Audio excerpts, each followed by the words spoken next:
Imagine it's 3 days before Christmas. Your 9-year-old is buzzing with excitement, believing with his whole heart that Santa's bringing him the one thing he's wanted all year. And then a courier shows up at your door demanding $50 in surprise customs fees the retailer never mentioned. And when you ask the company to fix their own mistake, they ignore you, lie to you, and try to bury the evidence. So I did what any loving parent on a fixed income would do. I declared war. If you've ever had a giant company treat you like you're disposable, like you don't matter, hit that like button. Subscribe if you love hearing about people who push back. Because this is one of the most satisfying corporate takedowns you'll hear all year. So this all starts last Christmas. My wife and I are both on disability, so we budget carefully, plan carefully, and Christmas is sacred, especially with a 9-year-old who still believes in the magic of Santa. We spent weeks making sure the gifts we bought were not only perfect, but affordable. One of the big ones, the Santa gift, was a football rebounder. Basically a mini trampoline you kick a football at and watch it spring right back. Simple, fun, the kind of thing a kid will lose hours with in the garden. We bought it from a huge UK sports retailer, one with plenty of stores here in Ireland, so we didn't think twice. Ordered through their Irish website, saw nothing odd, clicked purchase, and went on with our week. A few days later, we get a notification. A courier company, the brown uniformed one, claims we owe almost $50 in customs charges. I swear the first thing that happened was my stomach dropped.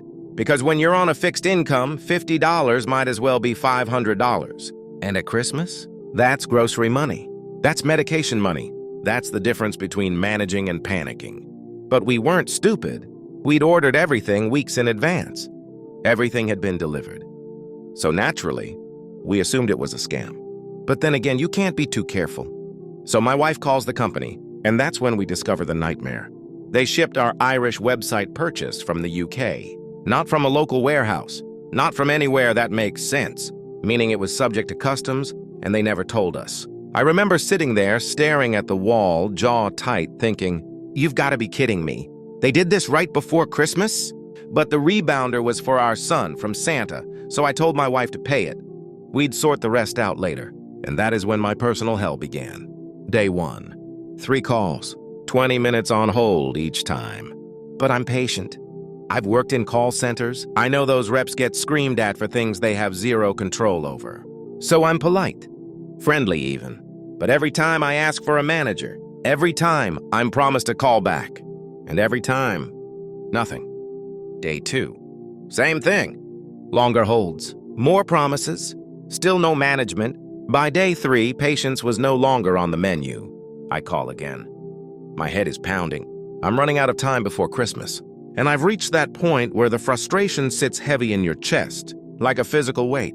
When the rep picks up, his voice is so indifferent it almost sounds bored. Like my problem is a minor inconvenience interrupting his scroll through Instagram. I tell him calmly at first. I just need my $50 back.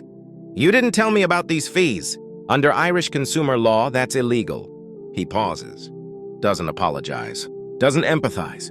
Instead, he offers me a $20 gift voucher, to spend on the same website that just scammed me. I can feel the heat rising up the back of my neck. Then he reads a statement, clearly something they're trained to say. We advise our customers that there may be DDU charges on items shipped outside the UK. I ask, where exactly does it say that? Silence. He tries to come up with something, but it's obvious he has no idea. He admits he doesn't know. And that was the breaking point. My voice drops. Cold, controlled. The kind of calm that only shows up when you're done being pushed around. Here's what's going to happen, I say. You're going to have your manager call me within the next 60 minutes. If they don't, I am going to post this entire situation on LinkedIn, and I will tag every senior officer in your company. He goes quiet. I hang up. And I wait. 60 minutes pass. Nothing. Not a call. Not an email. Not even a sorry, we're still trying. That silence spoke loudly. And so, I followed through. I log on to LinkedIn. I draft a detailed account of every single thing that happened. The hidden charges, the lies, the ignored calls, the broken promises, the illegal checkout process. And then I tag them. Not just customer service, not just some middle manager. No, I tag every senior officer of the entire company, regional managers, European directors, and yes, the CEO. I hit post. It felt like lighting a fuse. Within minutes, people start reacting, commenting, sharing. And then, something funny happens. I go back to the retailer's website. Suddenly, the rebounder is gone. Poof. Deleted. Like they thought if they hid the evidence, the problem would disappear. But here's the thing, they must have thought I was some clueless idiot who didn't understand how the internet works. I go to their search bar, typed rebounder, and there it is. The product still appears in the results, just missing its page. Screenshot. Then I go to Google's cached version of the product page, and boom. The full page from 2 days prior happily showing the item. Screenshot. I go back to LinkedIn, add a comment to my post, attach the screenshots. And right, seems they're now trying to hide the item entirely. Unfortunately for them, the internet never forgets. Then I tag them all again. Every single one. And that's when things got even more interesting. LinkedIn notifies me. 3 anonymous profile views. Incognito mode. Gee, who could that be? Screenshot. Back to LinkedIn. Another comment. Looks like someone from company is snooping around in incognito mode. Hi there. At this point, people are howling in the comments. The company's executives are being dragged mercilessly, and the post is gaining attention far beyond anything they could control. The next morning, my phone rings. A UK number, corporate office. A senior executive, her voice trembling with politeness, begins apologizing so hard. I'm surprised she didn't sprain something. She's nearly begging. Please tell me what we can do to make this right. I keep my voice steady, measured. I originally just wanted my $50 back. But since I had to go to these lengths, publicly, to get your attention, here's what I want now. My $50 refunded. A full refund of the entire purchase. And we keep the product. She swallows. Asks for a couple hours. I say sure. I'm not even exaggerating. Barely an hour later, she calls back. Still apologizing.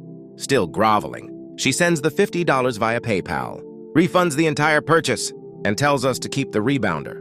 Game, set, match. And just like that, the war was over.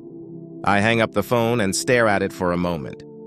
Not with anger, not even with satisfaction. With relief. Relief that my son's Christmas was saved. Relief that we weren't robbed by a multi-million-pound corporation. Relief that standing up just one ordinary man was enough to make a giant back down. And maybe, just maybe, they'll think twice before pulling this stunt on another family. But the best part?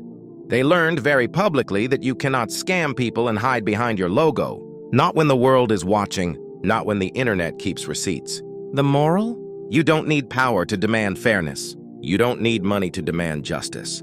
You just need the courage to say, no, you won't walk all over me or my family. Sometimes karma doesn't wait. Sometimes you have to deliver it yourself. If this story gave you chills, or if you've ever wanted to expose a company that treated you like garbage, smash that like button. Drop a comment telling me the most satisfying revenge you've ever seen. And of course, subscribe for more stories where justice gets served, hot and fresh. Until next time, stay strong, stay sharp, and never let anyone take advantage of you.